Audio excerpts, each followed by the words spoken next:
Hello, witches, and those of you who love them. Welcome to the Witches Movie Coven. Grab your goat, grab some chocolate, grab some more chocolate, and maybe a chocolate river or two, because we're talking about Charlie and the Chocolate Factory, Country, whatever the name of it is. The Johnny Depp version of Willy Wonka is what we're talking about tonight. Hope you watched it, and if not, we're going to get you there. My name is Patti Negri. I am one of your hosts.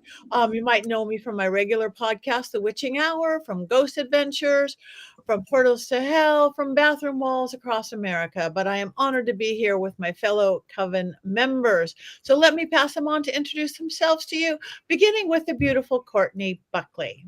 That's me, Courtney Buckley, Ghost Bait on Scared and Alone. I'm so excited to be back. I missed last week because I got my next procedure done, which went far better than the first. Fingers crossed it stays that way.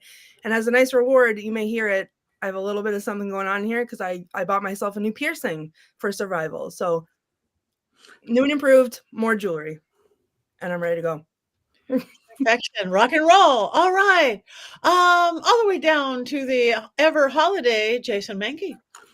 I am Jason Mankey, 10-time Llewellyn author, 10-time one of those books, Llewellyn's Little Book of Yule. I'm ready for the holidays. I got my Krampus shirt on, and I'm ready to go.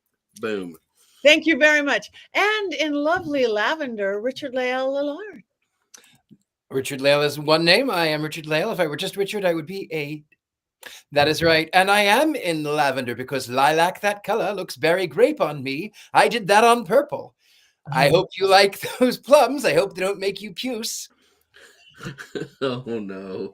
I am known as the Gentleman Psychic. Also, just by the way, hit join the coven over here, hit the like, subscribe. All of the comments help to keep the channel going. We do appreciate it so much. Anyway, with that. Thank you very much. And if Heather looks a little different to you this evening, it is because Heather is not with us this evening. She is somewhere better, more fun, doing something different. But we have the wonderful, the one and only, very moving around as we speak, Chad Hatter. Welcome, Chad. Hi, everyone. Sorry I'm tardy. It's okay. Thank you for joining us. It's a grand entrance and a grand chair. Yes. Yeah, I'm at V's house, and this is her her emerald throne, and I've commandeered it. It's beautiful. All right, so let's go back to our tonight's movie. It is Charlie and the Chocolate Factory, 2005, starring Johnny Depp. Hopefully you guys all watched it, or most of it, or whatever we do. But just in case you didn't, Richard-Lael, do you happen to have an unbiased, complete synopsis of this lovely film? I certainly do, but tonight I'm doing something completely different. So many of you may know I actually used to play Willy Wonka for several years. That was me actually a few years back when I played Willy Wonka. So I'm going to tell the story as I did when I played the role. So greetings to you, my dear sweet children of the corn. It is I, Mr. Willy Wonka himself, but you can call me Willy. Everybody plays with Willy, some more than others. I'm not looking at you, Jason Mankey, for any reason in particular. I am known from Brazil to Cologne. I am, as they say in Francais, a chocolatier. That's right, ladies and gentlemen, boys and ghouls, guys and gals, and non-binary pals, I'm a fudge packer. I never tire of packing fudge. I have been known to pack fudge for 24 hours a day. But don't you worry, no purple glove, no purple love. Well, looks like I just came out of the closet where I keep my purple coats. I don't know where you keep your coats, Chad, but mine were certainly in the closet. Now, I know what you're wondering, how we got here.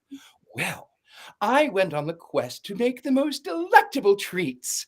So I went into the jungles of Loompa Land. It's a real place. Look it up. Anyway, I was in the jungles of Loompa Land where I met this tribe of pygmies and in no way colonized them and paid them only in cacao beans. That's about right. Anyway, so I decided to shutter my factory and no one could come in my back door. That's because all of my staff, Brandon, were stealing my materials. Brandon. Anyway, thanks, Chad. You got that reference. Anyway, I decided to have a contest because I found a gray hair and I needed a hair. So I decided I would have 6 golden tickets, but we can only talk about 5 for legal purposes. Anyway, the golden tickets were as follows. Augustus Gloop, that greedy nincompoop, fell in my chocolate soup. There's no need to beg or pray. We simply changed his DNA. Gitchy, gitchy, ya, ya, da, da, a real chocolate opera. Salt. Her want was her greatest fault. I want. I want a squirrel, she said with a twirl. And then down, down, down the garbage chute. Oh, listen. Is that my little flute?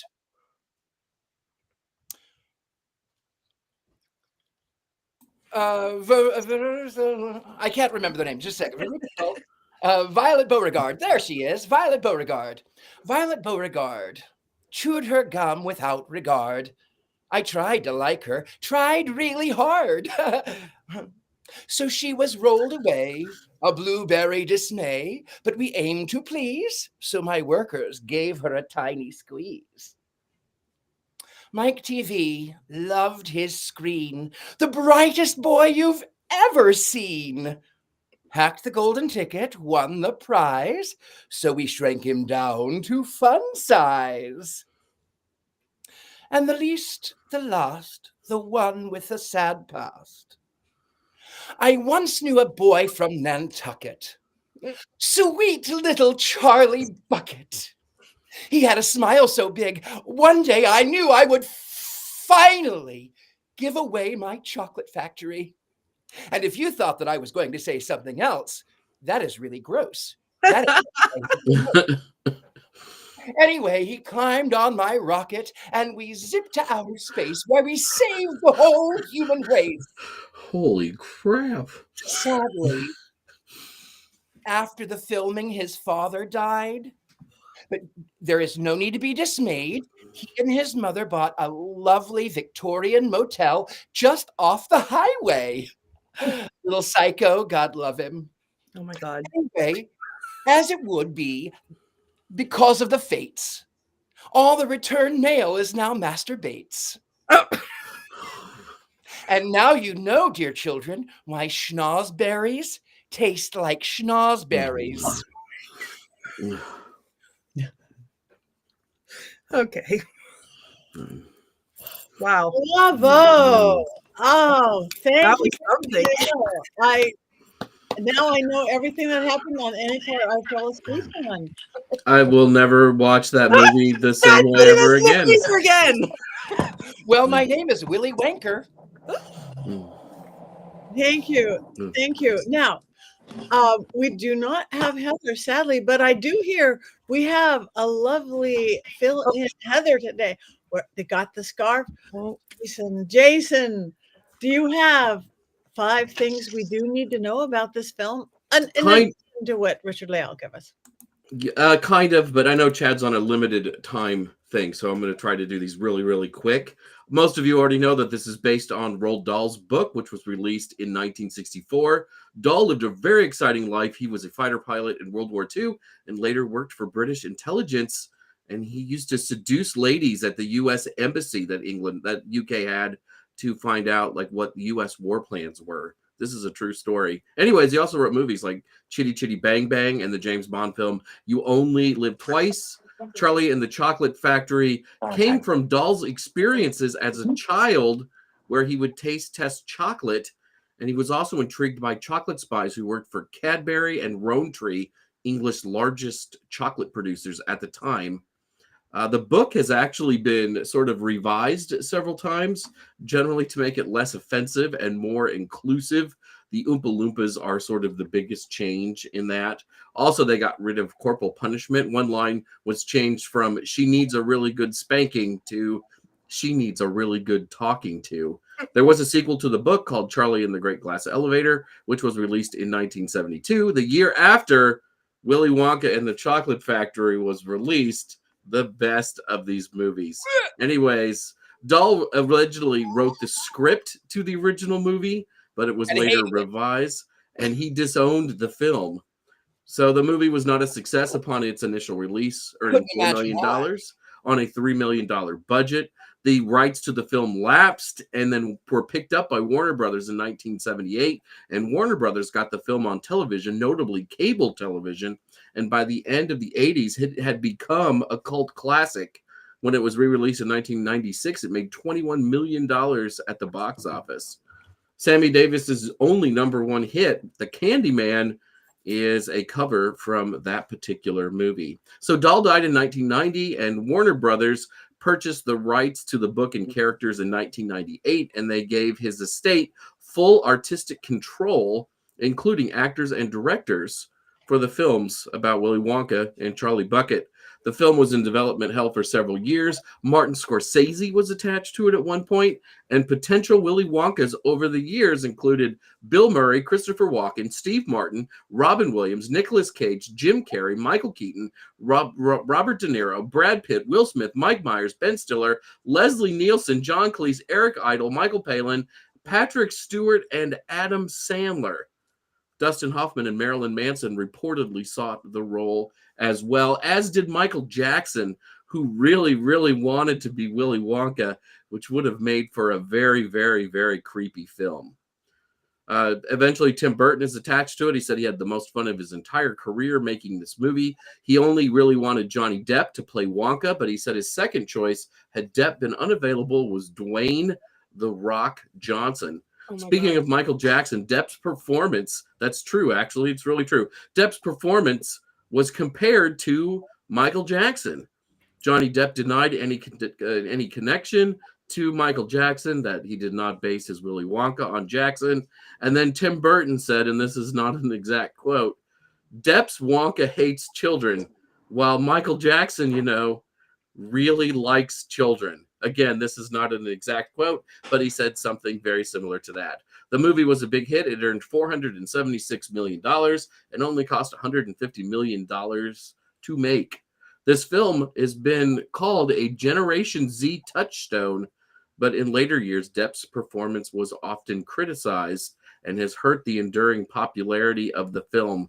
Most of you already know that in 2023, a prequel of sorts was released starring Timothée Chalamet, and that was called Wonka. That also made a lot of money, and a sequel to that is probably on the way. And that is a few things to know about Charlie and the Chocolate Factory.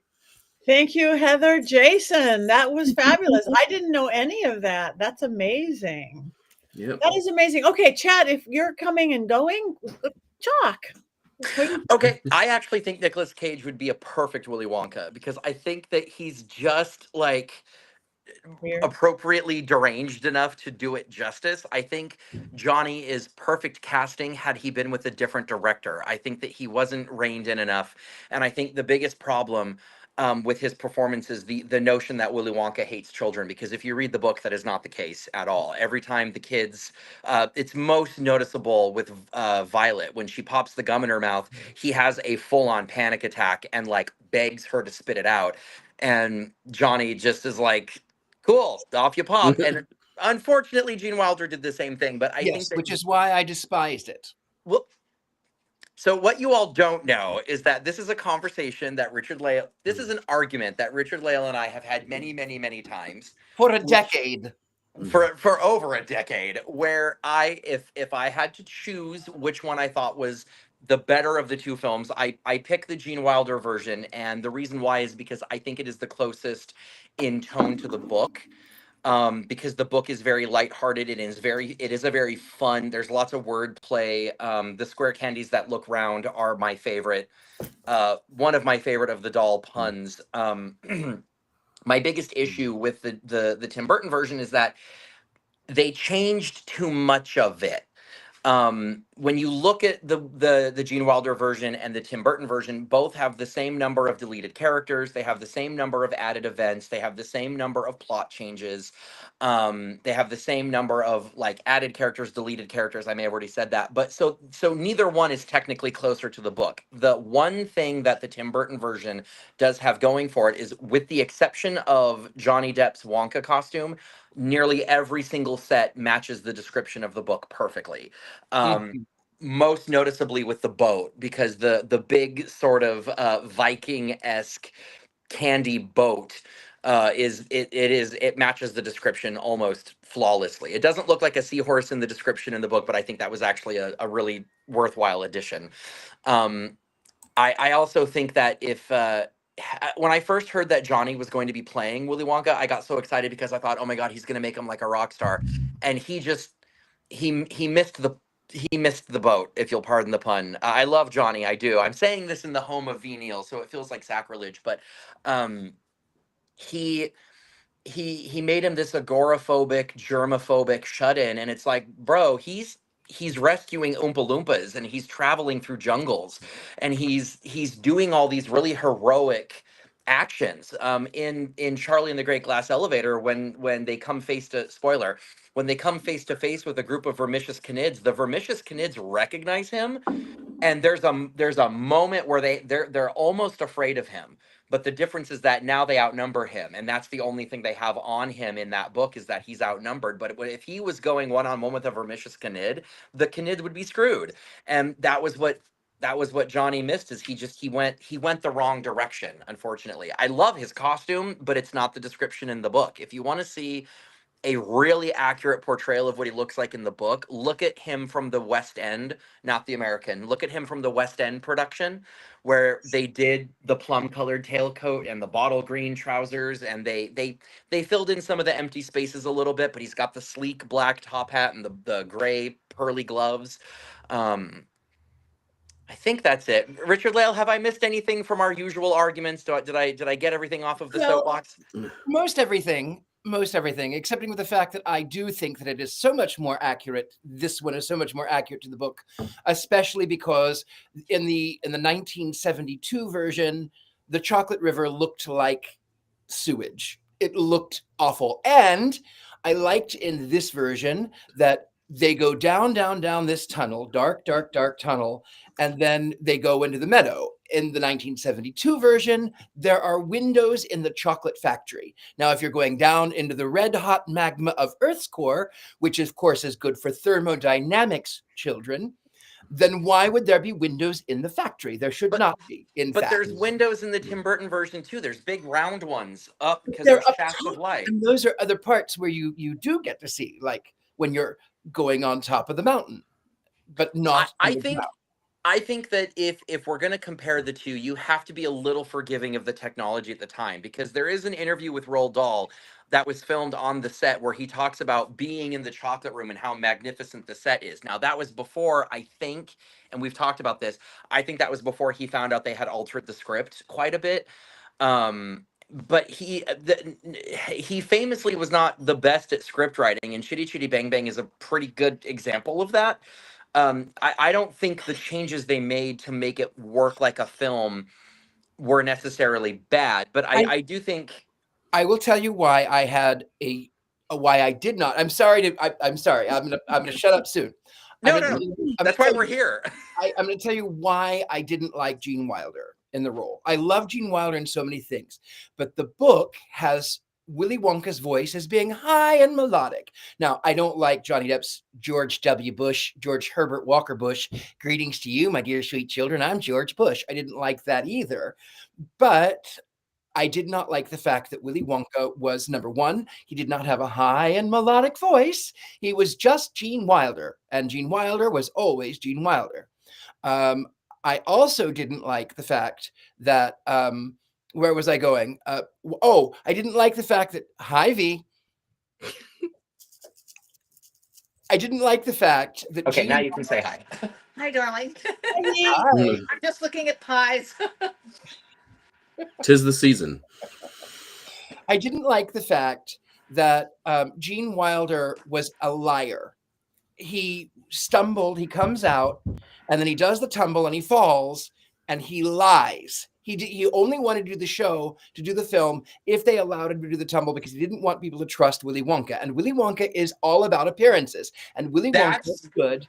That is a really interesting point that you and I have never discussed before. It irritates me. I don't like liars. And Willy Wonka Gene Wilder's Wonka is a liar.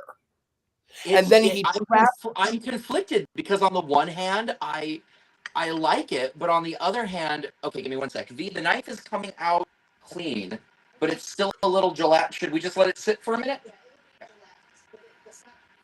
Yeah. It's like a cooking show. I know. Anyone out there who knows who Fanny Craddock is? I spent the morning showing V clips of Fanny Craddock, like baking like a mad woman. Highly recommend. 10 out of 10.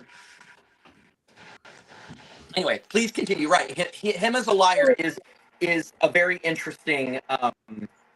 It really bothered me. It bothered me so much. It's a very valid argument because at the end, he said that he was wanting to find a child who was truthful, like, an honest, caring individual to take over the factory. And why would he present a counter to that from the jump? So He's a liar. And then I didn't like his, especially if he knows that he's giving the chocolate factory to Charlie. He knows this. He knows it. That yelling, "Good day, sir. I said good day." Growing up in the Midwest and having family members who acted that way, it gave me PTSD, and I hated that. It made me nauseous. It absolutely made me sick to my stomach. I hated it. And visually, I liked when I read the book, it reminded me more of the 2005 version. And that's I'm going to let other people talk, because otherwise we'll be talking all night. Okay, Chad, any last words before we move on from that? Richard-Lael and I have often discussed that the only two people who could ever, I'm so sorry. The only planet who could play Willy Wonka and actually do it justice is either him or me, but only if the other one was directing. And I have to agree with that. That's good. Maybe we'll have to get some dueling Wonkas or something. We'll have a Wonkoff. Yeah, a Wonkoff. Oh, Jason, I saw a hand.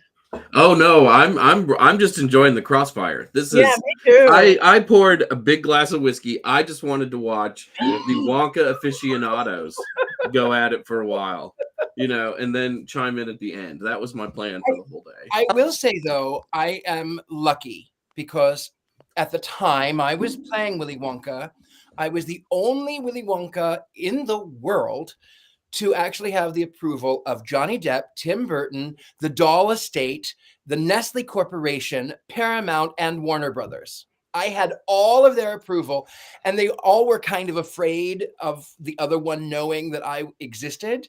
And then they were like, "Oh yeah, no, we've tried Gene Wilder impersonators, we've tried Johnny Depp impersonators. Both of them fell flat, but you are Willy Wonka. You embody that character, and I'm going to tell you why." Because even though my jokes are, someone laughed one time. They said, "Those are the cleanest, dirty jokes I've ever heard." And my daughter is poking me and saying, "Mommy, why is it funny that Willy Wonka packs fudge?" But the truth is, We need a shirt with that on it. Roald Dahl was, before writing children's stories, he wrote horror stories and adult stories. In fact, the Schnozberries line actually comes from an earlier work of adult stories where they put the schnoz in the berries. Mm-hmm. So the fact that that's funny. Yeah. The fact I'm all over the place. That distracted me. Never mind. I'm moving on. That's it. I go on to somebody else. Here's a question for y'all. Have you guys seen my replica Gene Wilder Wonka costume? Brilliant. No. Brilliant. Can we? Yeah. Can I share it, or do I need to text it to someone real quick? Text it to Rob. That's easiest. Okay, I'm producer. gonna disappear just a moment. Okay. His costume is really good. Mine was also really good, but mine was, at the time, mine was accurate to the Depp version. I haven't played Willy Wonka in a great many years. That was me, a few years back before I grew facial hair and gained a few pounds. I've been getting high on my own supply, apparently. So When I saw that picture first tonight, though, I just thought that was a picture of Johnny Depp's Yeah. Wonka. I mean, it takes a second to see you in that It does. because it's actually, like it's really your fun. facial expression is so perfect. When I played Willy Wonka, I did it at a Tim Burton inspired bar and restaurant, and I had a psychologist come up to me, and she said to me, "You are so scary," and I said, "Why on earth would you say that?" She said, "No, you don't understand. I'm a psychologist. I actually work in prisons with people who are crazy, and they have these sort of, and you don't break. And I don't know what you're thinking, and it's terrifying. It's terrifying." So, I would actually get into character. She said, I watched you, and you, even when you don't even think people are watching, you are in character. But that was because I understood Willy Wonka. It was all about the presentation. It was all about the public. It was all about the public purview. And I understand also being a recluse and wanting to be in your own world of your own creation. In fact, had I not had the show tonight, I was in the back painting, which is why I'm wearing gloves tonight. I mean, I get it. I understand him. I think you channel characters. I think really good actors actually are channeling a spirit, a character. It doesn't have to be a dead character or a rare character, and you do. And Like- it is. I'm sorry to interrupt again, but you're right, Patti. It is channeling. It is witchcraft. Because anytime I take on a role, I say to the universe, to the beings that exist, I tell them, whoever you are, whether you are a real person, inspire me, come into me, show me. If you were a fictional character, inspire me, show me the people that inspired the author. I want for people to walk in and go, wow, that's exactly what I saw. I mean, even what is that, Wizard of Oz? No, Alice in Wonderland, that your friend Chad, that guy. Oh, Looking Glass Wars. Looking Glass Wars. He asked for me to play the White Rabbit, and he walked in and went, "Whoa, that's how do you exist?" He's underselling what he did, because we made him this. The character is named Bibwit Hart, which is an anagram of White Rabbit, and he's a tutor. And he's a frumpy old.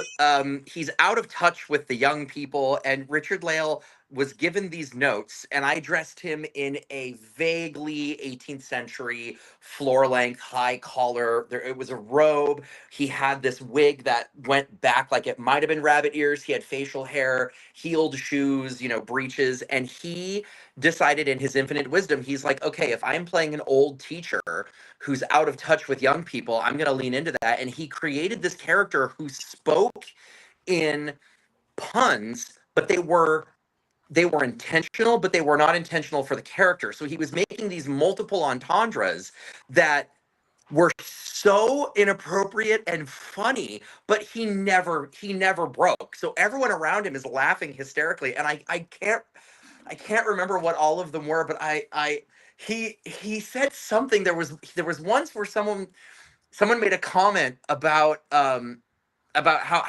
argumentative he was, and he said, yes, I've always tried to be a master at my craft, particularly when it comes to debating.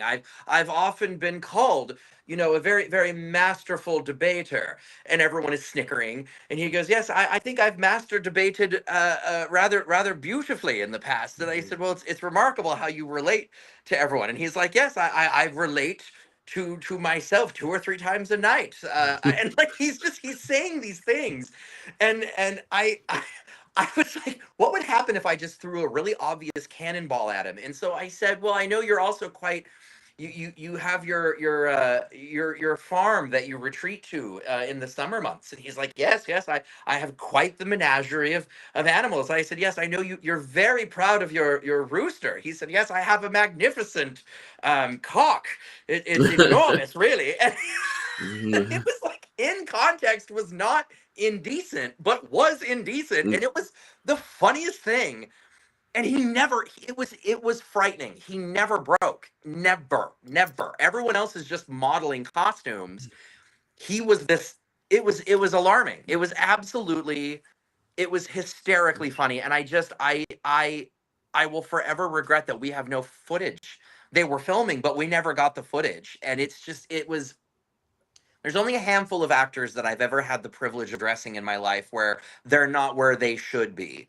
And Richard-Lael is one of those actors who should be on the stage headlining in opera and pantomime and the theater, because he can fill a space like you cannot imagine. I myself have had him perform for me many times, and he's always been able to fill my space. And I just We've I also can't do it discussed as that. masterfully as he does. Anyway, back to the film. Yeah, that was Real quick. Producer Rob, I sent you the photos, and I included one other role doll character I have played in the past. And brilliant, right? And this Oh, front I've end. seen that one. My goodness. wow. I'm having nightmares, but in the best way. Wow. Oh, Chad, I'm terrified of you right now. Yeah, little kids knew instantly who I was as the Trunchbull, and they were terrified, and the adults were like mesmerized by it. Actually, this is the best compliment I've ever received in my life.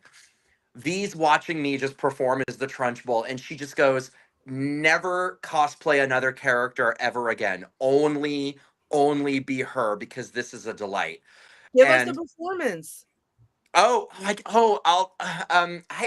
hold on. It took a minute to get into character, but once I was all put together and this was the voice I went with, like, so you're Wormwood, and I was in these 4-inch platform boots, so I'm 6'5" with boobs out to here and hips with a riding crop, and I would walk up to children and I would just lean over them, and it was hysterically funny. Yeah, Wow. there she is. Yeah. Richard-Lael, do you want to tell them about the holy grail of my Wonka costume? No, Yes. you tell them. I know it's the waistcoat, but you tell them. Okay, so my waistcoat, my vest that I'm wearing there is cut from the same bolt of fabric that Jean's vest was cut from. It is the fabric from the movie. Wow. And the person who had it did not know what it was, and so I got it for a steal. And I made the waistcoat, and then I chopped up the remaining pieces into these little squares, and I sold them to Willy Wonka fans, and they framed them and have them in their collections, and it's a very wild fabric to play with, because it looks like one thing in person and it looks like something completely different on camera, and it's beautiful. In person, it is beautiful. And Chadwick is one of the great designers in the world. I mean, talented beyond. I enjoyed the Wicked pictures this week, Chad. Oh, thank you. Yeah. Yes. Beautiful. If you don't follow Chad Hatter on Instagram, you should go out right now immediately and follow Chad Hatter on Instagram. Just what he posts is just always like amazing to the eye to see. Chadwick and I have a very special relationship. He's a pip. Anyway, yes, that's actually true. But the funny thing, yes, there's a great shot of his waistcoat. The great thing about Chadwick and I is when we first encountered each other. So I had moved to Los Angeles. It's a long story, but I had moved there with next to nothing, and I needed a way to make money. So quickly, I was Willy Wonka, and I became the best Willy Wonka, not just on the boulevard, the best. And I started making really good money. And then Chadwick was, well, should I tell that story? You tell it. Let me do my portion of it. So I was visiting Los Angeles, and this was in 2010. Alice in Wonderland had just came out, and I had replicated Johnny Depp's Mad Hatter costume because I just thought it was the most beautiful thing I'd ever seen in my life.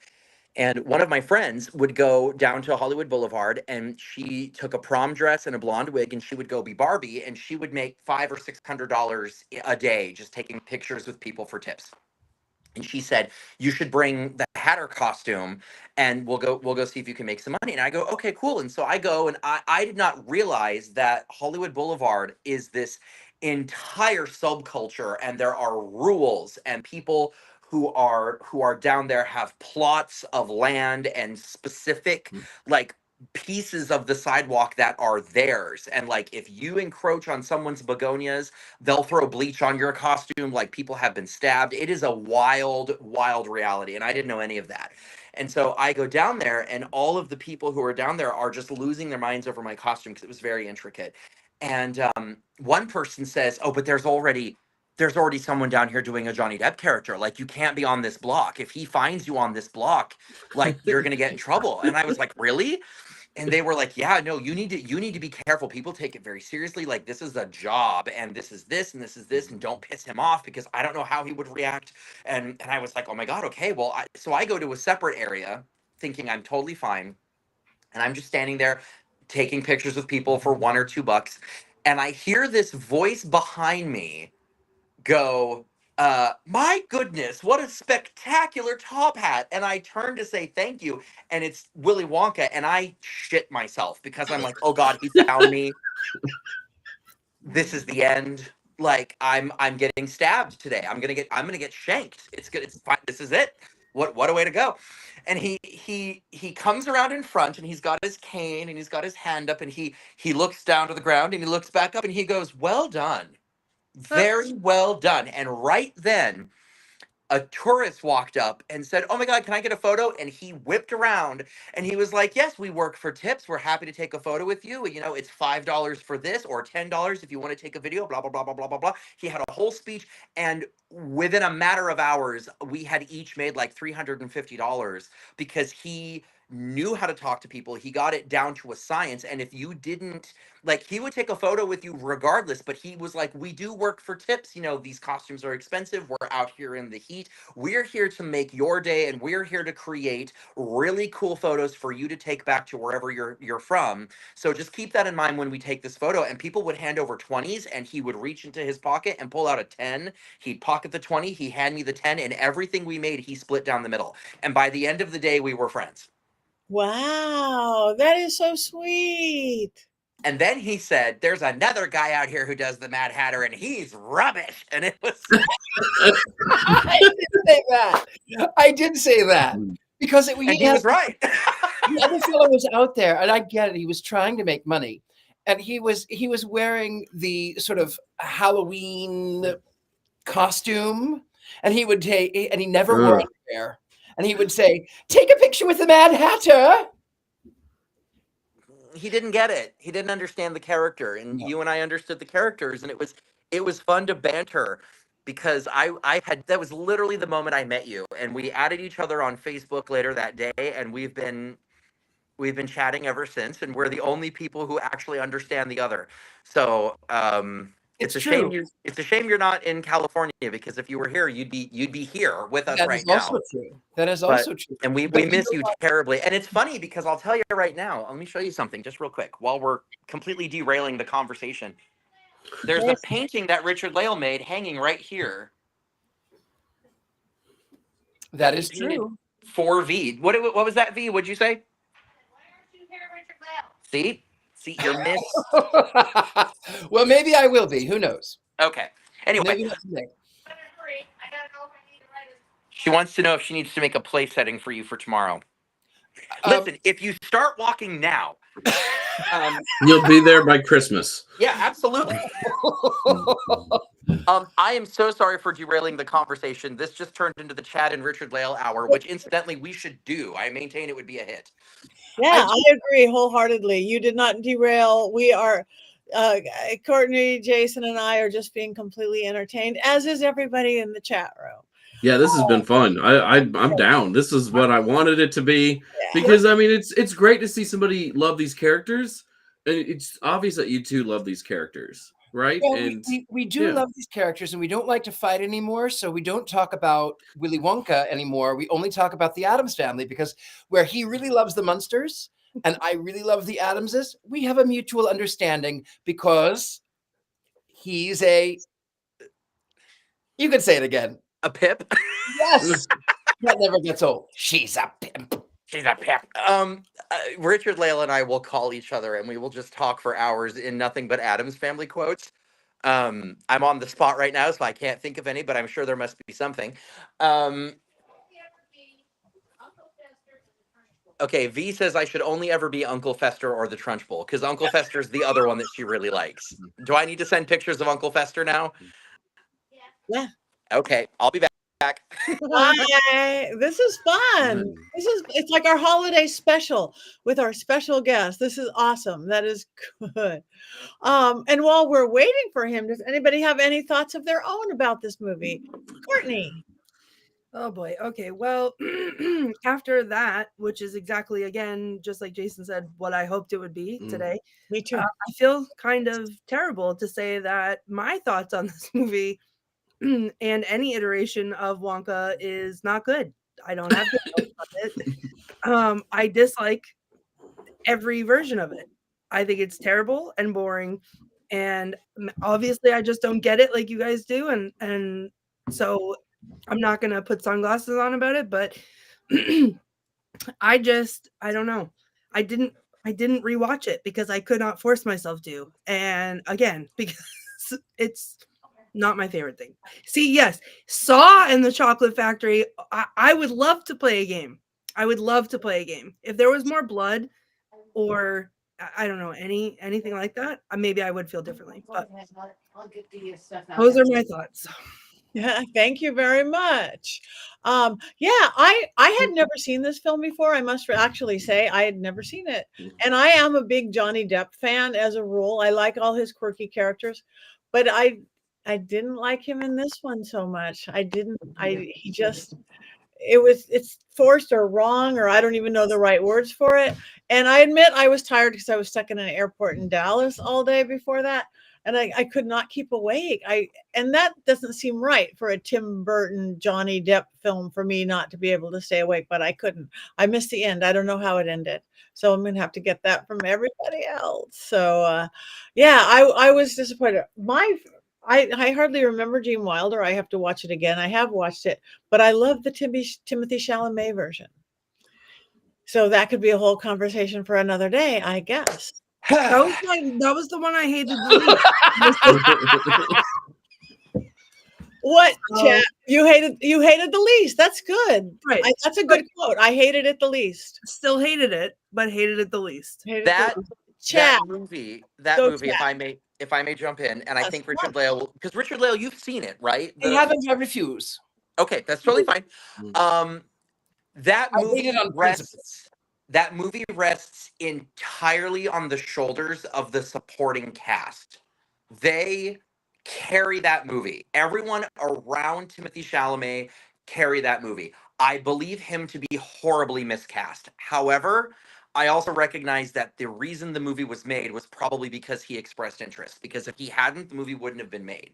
That being said, there are things that movie got right and things that movie got wrong. I am very much of the opinion, and this is a problem I had with the Tim Burton film, is I don't need a backstory for Willy Wonka. That's my problem too. I think he can just exist. Christopher Nolan said in an interview when he was developing Heath Ledger's version of the Joker that the studio kept wanting a backstory for the Joker. Like, where'd the Joker come from? And he was like, we're not going to do that. We're just going to let him be. He is this force that exists in the universe, and that's it. Like, we don't need to know where he came from. And I really agree that Willy Wonka is one of those characters where if you've read the book, you know he's way older than he looks because he's been doing things to keep himself alive. If you read the second book, you find out, again, spoiler, he actually has pills that make you younger. So that's what he's been doing for so long to just keep the factory going because he loves the factory, he loves the Oompa-Loompas, and he doesn't want it to fall into the wrong hands. And that's what eventually leads us down. Oh, it is? Ah, there are pizzas sitting on the front porch. But when I watched the Timothy Chalamet movie, which I have watched it quite a few times, the music is very charming and delightful. The message is very Roald Dahl. I think if he were to watch it, he would be absolutely furious. I think he would be livid.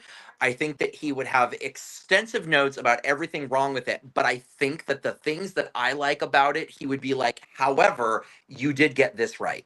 I think that is one little caveat about Roald Dahl that I will say is he would Famously have didn't hated like it. any version of any of his works. No, he didn't. He would despise, and you know what? And I respect that because I'm sure if somebody was to take something I had written and make a movie of it, I would have problems with it.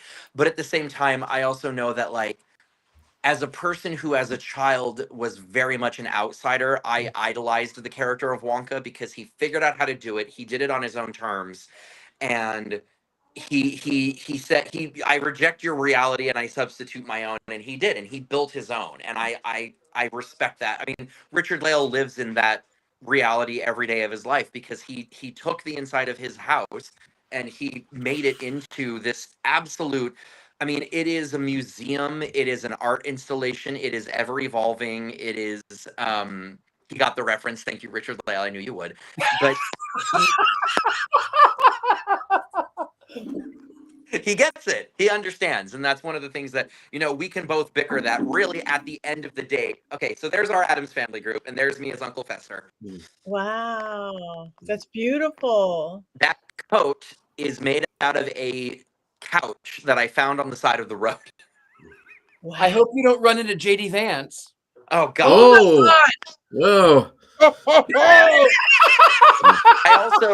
I also sent a picture of the Mad Hatter in case you guys hadn't seen what my Mad Hatter costume looks like. But Wow. that's the Hatter.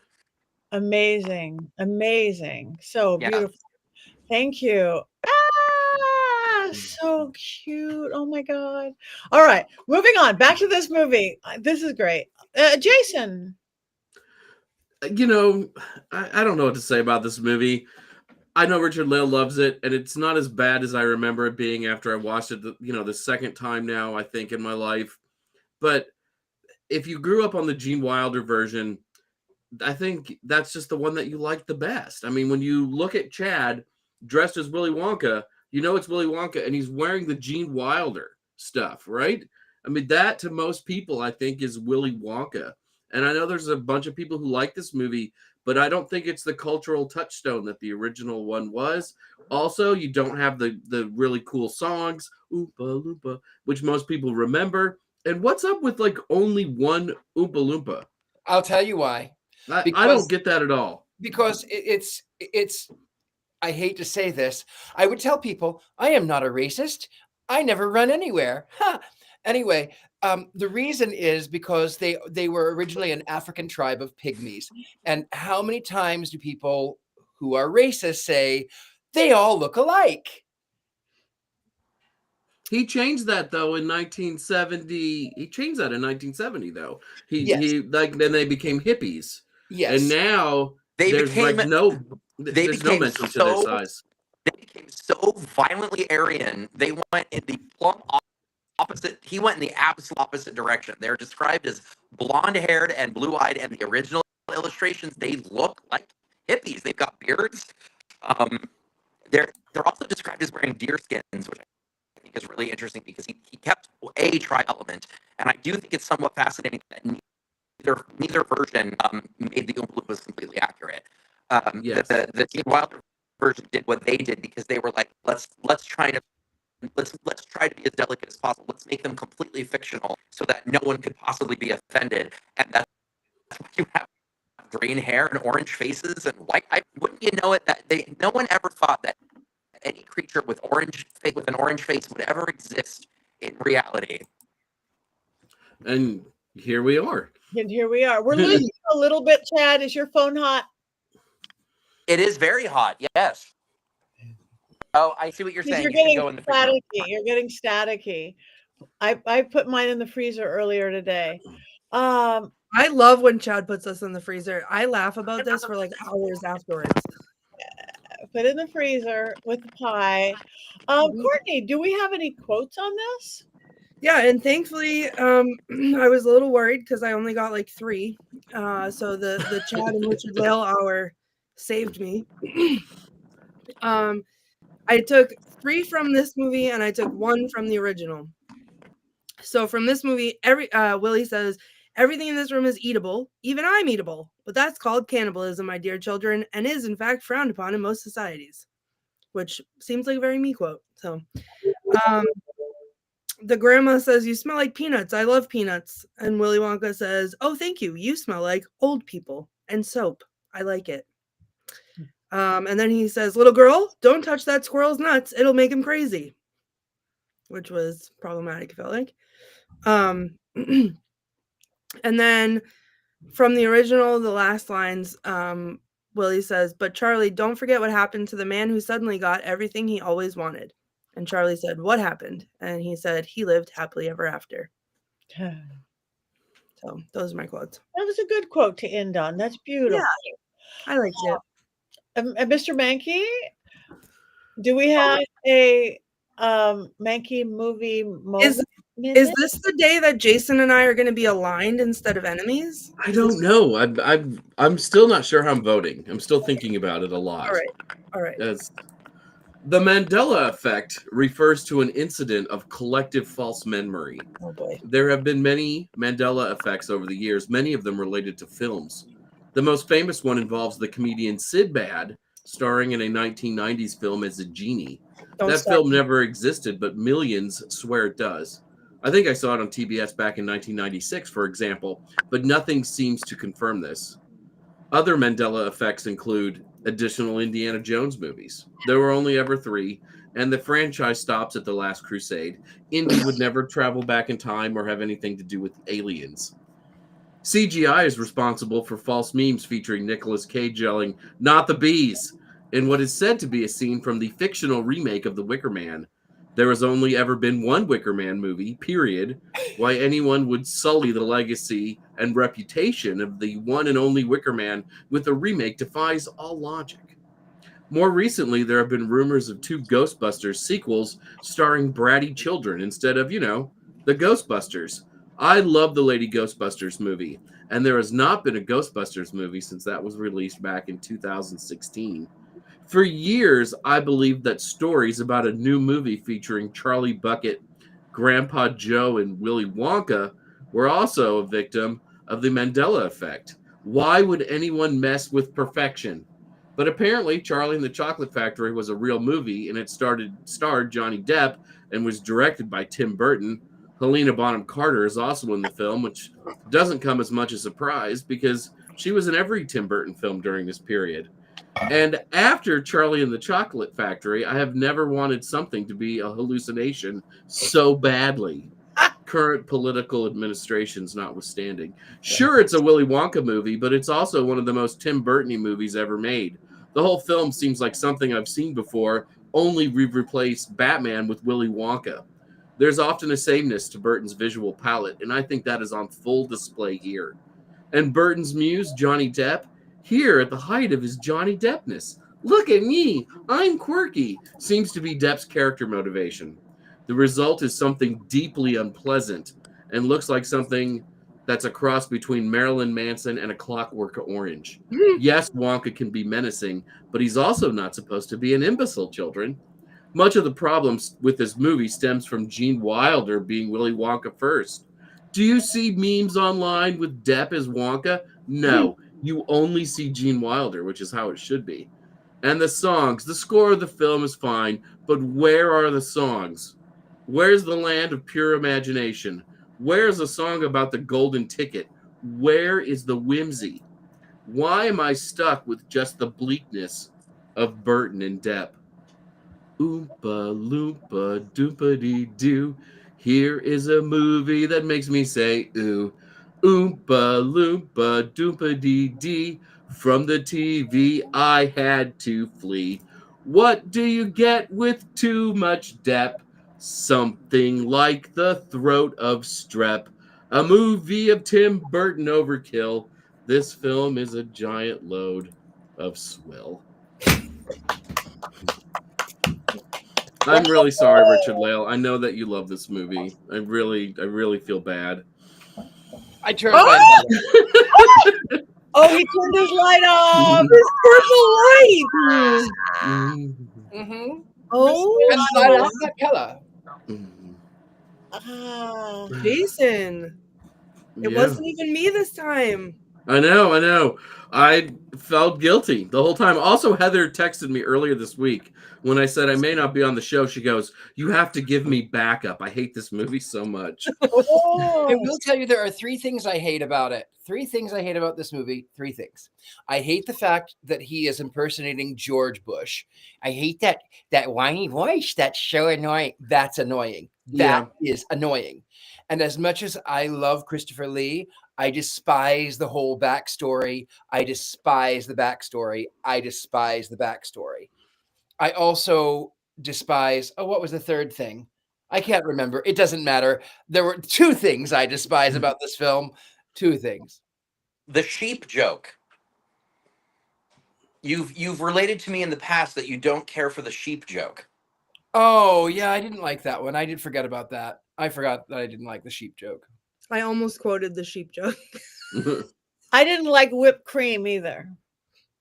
Yeah, because they're whipping the cow. They're not whipping the cow. the They're cream. whipping a cow. They should have been whipping the cream under the cow. Or Yes. better yet, don't have the cow. Just have a big vat of cream. Yeah, I did You not have a like cow, man. my animal moments. Okay. Well, we are getting low on time, and we have to vote. Wands up or wands down. So all you beautiful people, jump in the chat room. I know it's been a very special, very wonderful evening. Wands up or wands down. I don't have a wand, so I'm going to use the straw out of my Stanley cup. Just for you, Mine is Richard-Lael, I'm at a half mast. Mine is so far up, it's up here. I think I'm voting wands down for the movie. But had I watched the Richard-Lael Chad Hatter hour instead of the movie, then I would be giving it a wands up because that was way more I interesting. love that you're using a tooth cleaner because it's a cricket weeder, actually, because I'm in a craft room right now. oh, okay. To me, it looks like what you pick your teeth with because you ate too much chocolate and you got to go to the dentist. Right. It does look like that. It's for peeling vinyl off of things, but I'm borrowing a craft room and I just took what I could reach. Oh, that's It looks great. like something Christopher Lee would use as the dentist in Willy Wonka. Yes, completely. Or, That's sorry, Charlie. all right. So everybody out there, is anybody voting? Am I missing it? One's up, one's down. First one, the last 2 down. One's down. It was okay. I think I placed my wand as neutral. One's up for type 2 diabetes and tooth decay. Okay, Yeah. there it shows up. Okay, there it Yeah. goes. One's up, one's all the way up, one's down. So this is a very mixed film, and which makes sense because it's one of those films that there's not too much middle ground, except I'm taking middle ground on it. What are we doing next week? Do we know? I think I probably won't be here next week because I'm going to be doing a haunted doll tea party at the Lizzie Borden house. Yeah. Is that next week? Yes. All right. So I might not be here next week either then. Ooh, yes. I might have to crash the haunted doll party. Okay. Yes, please do. All right. But what are we doing next week? Jason and Heather will debate for an hour on the show about something. Next 3 movies are Sorcerer's Apprentice, Wicked 2, if it's streaming, Red 1 special gift assignment. That's per the host. Yeah. So, Sorcerer's Apprentice, you and Heather will be arguing on that one for an hour. The Nicolas Cage Sorcerer's Apprentice movie? Is that a thing? Maybe. I don't know. Oh, Yes, I someone think that's the only one. pray for me. Pray for me now. Everyone, pray. I think I might actually have the flu next week. Yeah. Unless I'm off on days, but I'm pretty sure that that's where I'm going to be. 1, 2, 3. Yeah.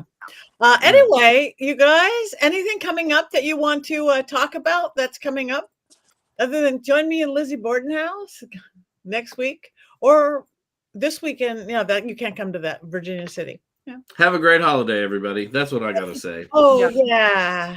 Happy Thanksgiving, however you celebrate, whatever pie, turkey. You guys, thank you for tuning in. Thank you, Chad, for bringing your magic.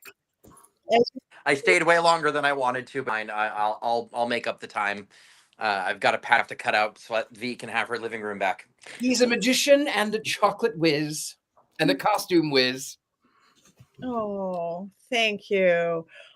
All right, it is that time. So when do we all want to cackle like Willy Wonka? I don't think anyone should cackle. I think just Richard-Lael should do a Willy Wonka Yes, laugh. yes, Yeah. yes, just Richard-Lael. Okay, all right, here we go.